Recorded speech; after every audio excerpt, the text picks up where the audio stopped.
संजय गांधी निराधार अनुदान योजनेच्या अंतर्गत लाभ घेणाऱ्या सर्व लाभार्थी बांधवांसाठी, महिला भगिनींसाठी महत्त्वपूर्ण माहिती आणि शासन निर्णय सरकारच्या माध्यमातून आलेला आहे. बघा, ही माहिती तुमच्यासाठी खरं तर उपयोगाची ठरणार आहे आणि सर्व निराधारांना ही माहिती असणं गरजेचं असणार आहे. फक्त व्हिडिओला 2 मिनिटं पाहत चला, कारण की सर्व निराधारांसाठी महत्त्वपूर्ण शासन निर्णय जे आज सरकारने काढलेला आहे. तर मित्रांनो, एकच विनंती आहे, आपल्या चॅनलवरती जर का तुम्ही पहिल्यांदा आला असाल तर या चॅनलला सबस्क्राईब करून साईडला दिलेल्या बेल नोटिफिकेशनला नक्की प्रेस करून ठेवा, जेणेकरून सर्व शासकीय योजनांची माहिती ही सर्वात अगोदर तुमच्यापर्यंत पोहोचू शकेल. तर मित्रांनो बघा, आपण जर पाहायला गेलं तर शासकीय न्याय म्हणजे सामाजिक न्याय आणि विशेष सहाय्य विभागाच्या अंतर्गत राज्य पुरस्कृत संजय गांधी निराधार अनुदान योजना व श्रावणबाळ सेवानिवृत्ती राज्यवेतन योजना आणि या केंद्र जसं की पुरस्कृत इंदिरा गांधी राष्ट्रीय वृद्धापकाळ निवृत्ती वेतन योजना, इंदिरा गांधी राष्ट्रीय विधवा निवृत्ती वेतन योजना व इंदिरा गांधी राष्ट्रीय दिव्यांग निवृत्ती वेतन योजना या योजना राबवण्यात येत आहेत.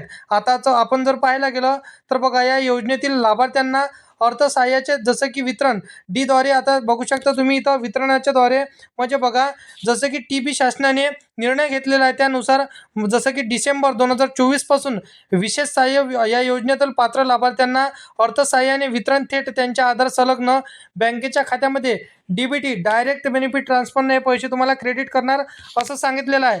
आता बघा मित्रांनो, हे पैसे तर आपल्याला क्रेडिट होणारच आहे, परंतु तुम्ही बघू शकता या पोर्टलच्या माध्यमातून म्हणजे संजय गांधी निराधार अनुदान योजना व श्रावणबाळ सेवानिवृत्ती वेतन योजना या योजनेच्या अंतर्गत आता लाभार्थ्यांना म्हणजे इथं 1500 रुपये इतके जसं की अर्थसहाय्य प्रोत्साहन देण्यात येत असतो. परंतु जर आपण पाहायला गेलं तर दिव्यांग सहाय्यक म्हणजे बघा, दिव्यांग लाभार्थ्यांना आधी 1500 रुपये मिळत होते, आता 2500 रुपये इतकं मानधन त्यांना मिळायला सुरुवात झालेली आहे. बघू शकता तुम्ही इथं शासन निर्णयामध्ये स्पष्टपणे सरकारने नमूद केलेलं आहे. मित्रांनो बघा, आता आपण जर पाहायला गेलं तर इथे तुम्ही बघू शकता आता सरकारने उपयुक्त इथं सांगितलेलं आहे 1 ते 5 येथील शासन निर्णयामध्ये, म्हणजे त्यांनी सांगितलेलं आहे की राज्यातील अंमलबजावणी करण्यात येत आहे. आता हे अंमलबजावणीतून म्हणजे बघू शकता या अटी शर्तींमध्ये आता कालानुरूप इथं बदल करणे आवश्यक आहे. आता त्या अनुषंगाने आपण जर पाहायला गेलं तर या योजनेच्या निकष आणि अटी शर्ती काही घातलेल्या आहे. इथून पुढे तुम्हाला लाभ कसा मिळणार हे आता सरकारने सांगितलेलं आहे. मित्रांनो बघा, आता सरकारने सांगितलेल्या माहितीनुसार ही माहिती तुमच्यासाठी खरं तर खूपच उपयोगाची ठरणार आहे. तुम्ही इथं बघू शकता आता हे निर्णयसुद्धा बघू शकता, या पात्रतेमध्ये काय अटी शर्ती घातलेल्या आहे आणि आपल्याला पात्र कसं व्हायचं आहे बघू शकता तुम्ही. अर्जदाराचं आधार कार्ड हे त्यांच्या बँकेच्या खात्याला लिंक असणं हे गरजेचं आहे. त्याच्यानंतर तुम्ही माहिती बघू शकता, अर्जदाराचे पूर्ण नाव इंग्रजीमध्ये, अर्जदाराचे पूर्ण नाव मराठीमध्ये. इथं जसं की काहीच खोडतोड असायला नाही पाहिजे.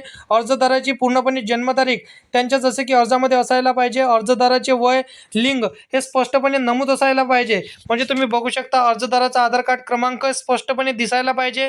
त्याच्यानंतर अर्जदाराचा भ्रमणध्वनी क्रमांक हे स्पष्टपणे असायला पाहिजे. त्यामध्ये काही जसं की चुकीचा नंबर नसायला पाहिजे.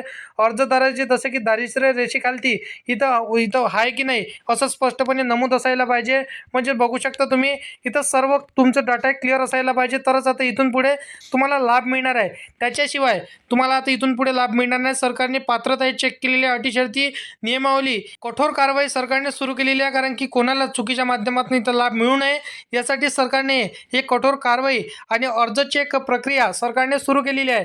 तर यामध्ये जर का तुम्हाला बसायचं असेल तर तुमचे सर्व जसं की इंग्रजीमध्ये स्पेलिंग मिस्टेक काही असेल हे दुरुस्त करून घ्यायचे. आधार कार्डवर तुमच्या जसं की फॉर्मवरती मराठीमध्ये जन्मतारीख म्हणजे एकसारखं असायला पाहिजे.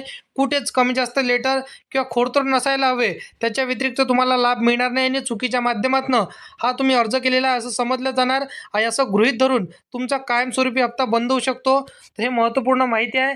हा व्हिडिओ तुमच्या निराधार बांधवांना, महिलांना नक्कीच शेअर करायचा आहे आणि अशाच शासकीय योजनांची माहिती डेली पाहण्यासाठी या पेजला फॉलो नक्की करून ठेवायचा आहे किंवा या पेजला सबस्क्राईब करून साईडला दिलेल्या बेल नोटिफिकेशनला नक्की प्रेस करून ठेवायचा आहे.